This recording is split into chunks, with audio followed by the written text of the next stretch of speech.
$17 million. That's how much the Guntersville City Schools Board of Education is borrowing without the help of City Council, all to expand its brand new high school yet again. Way 31's Julia Miller spoke with the superintendent today to find out why they say this project is needed and how it'll be paid for.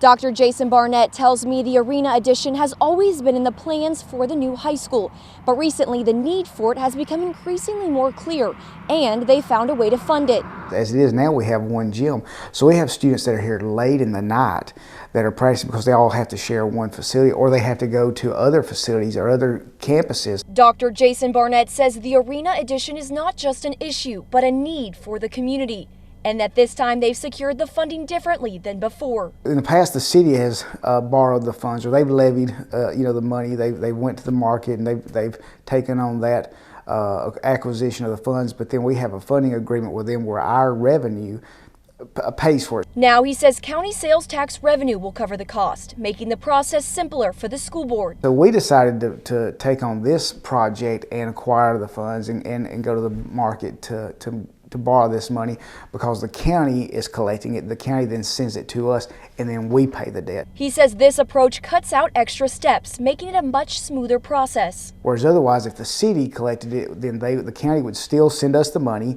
then we would have to send the money to the city, then the city would then have to pay the debt. So it really didn't make sense. Barnett says they are excited about what it will bring to the school and the community. So there's a lot of things that you do in an arena of this. So don't just think just basketball, just volleyball.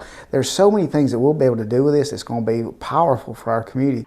He says they hope to break ground as early as April. The project itself will take around 16 months. And he says if all goes as planned, the new arena should be ready for students by the 2026-2027 year.